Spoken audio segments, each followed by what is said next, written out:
गुरुकुल परंपरा में स्वयं परमात्मा ही क्यों गया हो, चक्र चूड़ामणि महाराजा दशरथ के ही क्यों न पुत्र हो,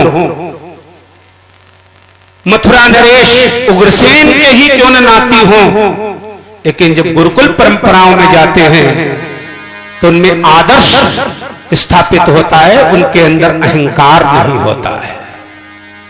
प्राय आजकल देखा है आप लोगों के घरों के बच्चे जो हैं, जैसे जैसे उनकी डिग्री बढ़ती है वैसे ही वैसे उनमें बहकीपन सवार हो जाता है।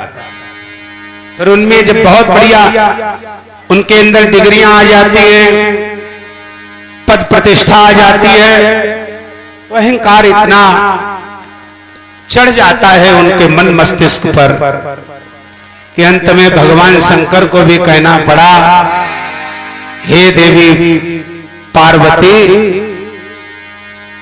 राक्षस और देवताओं में बस इतना ही अंतर है, मां नहीं मात पिता नहीं देवा, और साधुन सन करवा वही सेवा,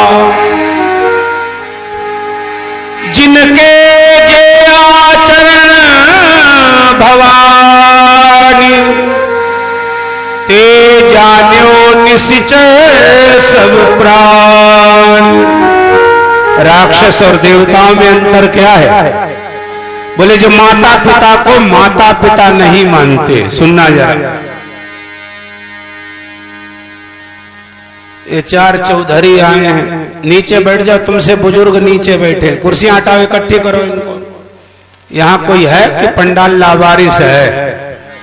बड़ी समस्या है। कुर्सी सब यहाँ रख दो महाराज, जय हो संत भगवान की। कुर्सियां सब यहाँ रखो, इकट्ठी कर दो। कोई बड़े बुजुर्ग आए उनको दीजिएगा, इनको संस्कार नहीं, इनके क्या संस्कार, जब जिन्होंने इन्हें जन्म दिया उन्हीं में संस्कार मुश्किल से मिलेंगे, ये कहां से संस्कारी हो जाएं? देखो संस्कार जो है वो स्वर्ग में नहीं मिलेगा, संस्कार वैकुंठ में भी तुम्हें नहीं पढ़ने को मिलेगा। संस्कार पढ़ने के लिए परमात्मा को भी शरीर धर करके इसी मृत्युलोक में आकर के सद्गुरुओं की शरण में जाना पड़ता है।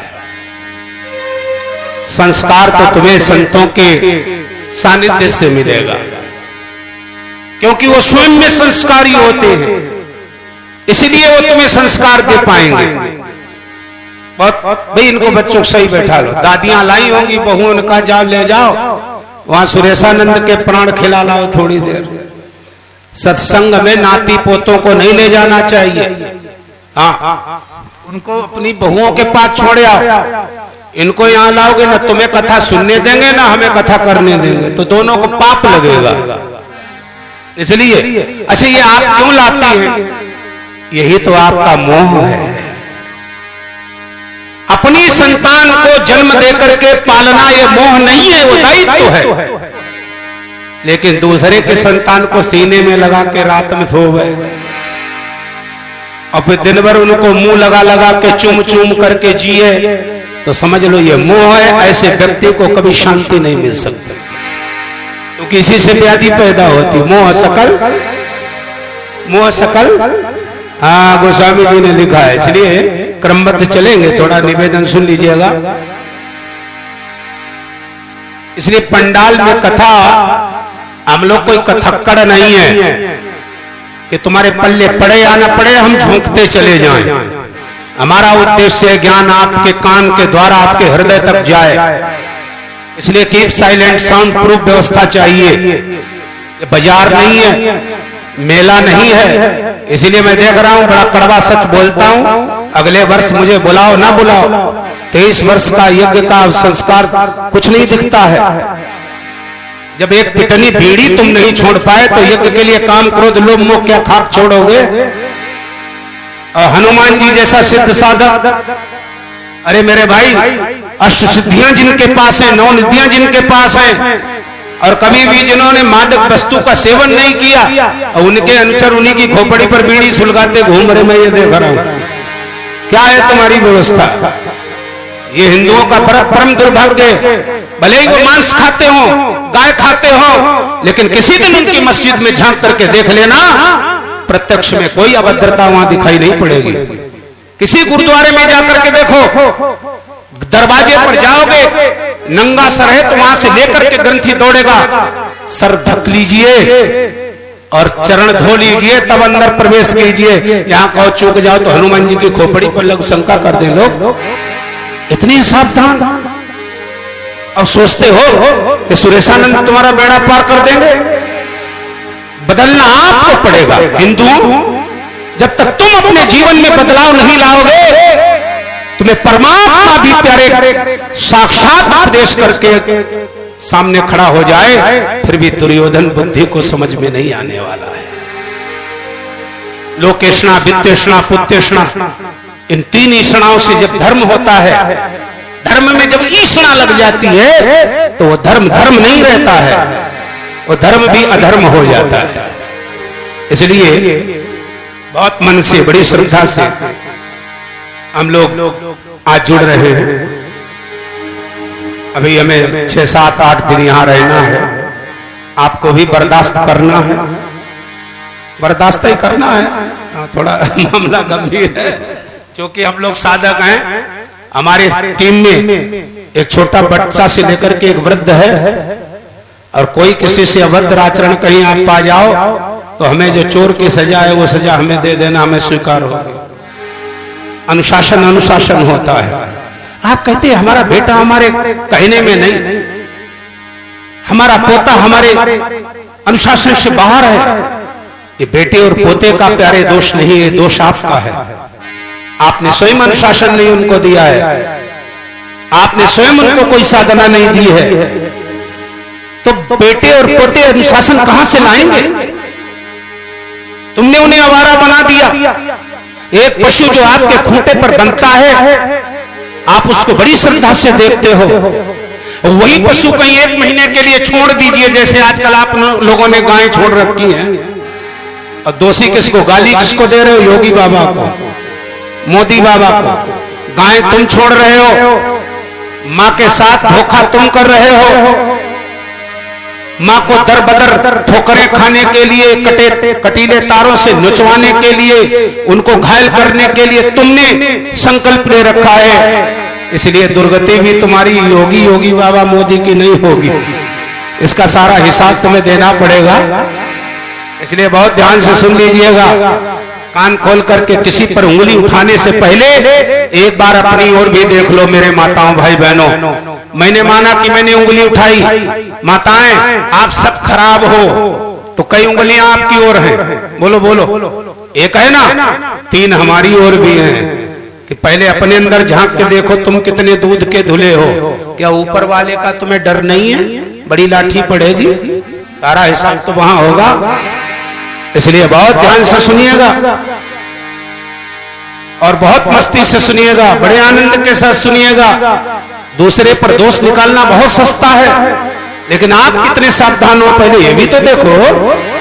हम सुधरेंगे तो जग सुधरेगा, हम बदलेंगे तो जग बदलेगा। ये सिद्धांत मन मस्तिष्क में हर व्यक्ति को बिठाना ही पड़ेगा, है? तो आइए निवेदन करते हैं। परम सौभाग्य जिसका है, भाग्योदयेन बहुजन्म समर्जितो,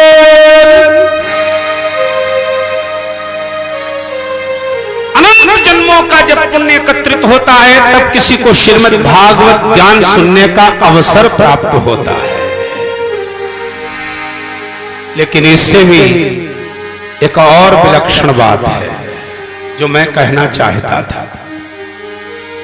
उस IIT कॉलेज के बच्चों से मैंने एक प्रश्न किया, आपसे भी वही प्रश्न मेरा है, और आप उस प्रश्न को अपने से पूछो। अपने से प्रश्न क्या है? हम इस संसार में क्यों आए? और दूसरा है कैसे आए? बस इस 2 बिंदु पर जिसने चिंतन किया उसी का ये मानव देह धारण करना सार्थक होता है। हम क्यों आए और कैसे आए? प्रश्न देखने में सुनने में बड़ा छोटा है, लेकिन बहुत गंभीर है। एक बालक खड़ा हो गया, उसने कहा आपने ये कौन सी बड़ी बात पूछ दी महाराज जी? आपने ये पूछा कि क्यों आए, तो खाओ पियो मौज करो इसलिए आए। कैसे आए? बाई चांस आए। अरे हमने कहा भागे तूने जितनी विद्या प्राप्त की उस पर लघु शंका कर दी, इसलिए नहीं आए। निवेदन सुनो, कैसे आए पहले ये सुन लो। अनेक जन्म संसिद्ध लभता पौर्वदेहिकम।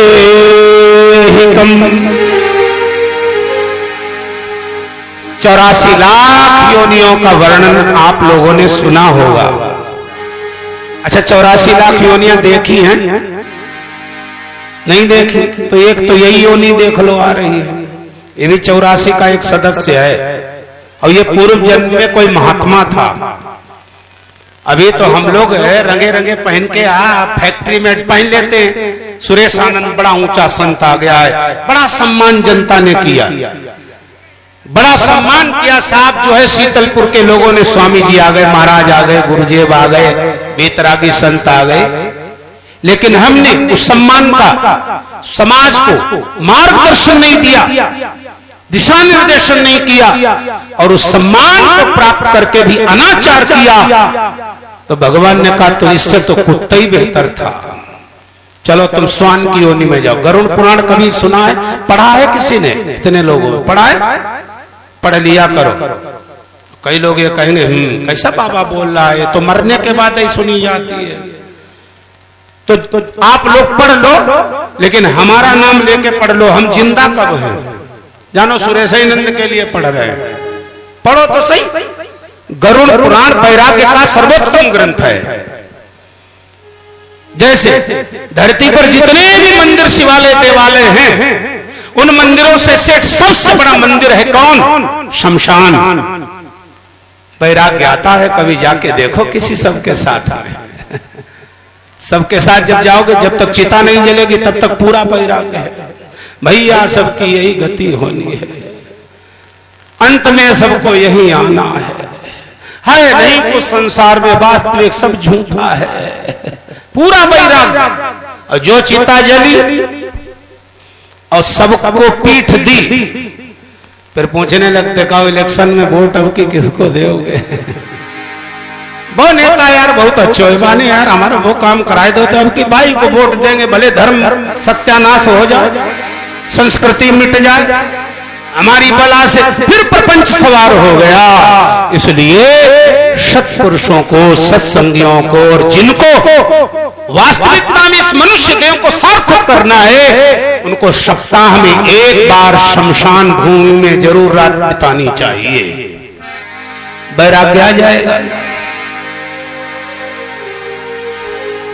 एक रात सप्ताह में अगर ईमानदारी से तुम कहीं शमशान भूमि में रुक गए, तो तुम चिलम पीते होगे तो चिलम छूट जाएगी, दारू वाले की दारू छूट जाएगी। क्यों? वहां बढ़िया बढ़िया सुंदर शरीर आ रहे हैं, अग्नि देवता सबको चबाते चले जा रहे हैं। जब देखोगे तब अंतरात्मा तुमको कहेगी एक दिन तुम्हारी भी यही गति होनी है, होश में आ जाओ। इसलिए मेरे प्यारे भाई बहनों, ये श्रीमद् भागवत को आपने क्या समझ रखा? गाना बजाना? ये वैराग्य का ग्रंथ है। कब समझ में आएगा, कब जीव का कल्याण करेगा ये श्रीमद् भागवत भगवान का वांग्मय रूप? जब इसको गाने वाला बीतरागी ब्रह्मचारी संसार से जो है विषयों से मुक्त हो, और सुनने वाला जिसको ये ज्ञात हो गया हो, विश्वास हो गया हो कि ठीक 7वें दिन ही मर जाना है, 7 दिन से ज्यादा मेरे पास समय नहीं है, तो समझ लीजिए उसके अंदर वैराग्य जागृत होगा।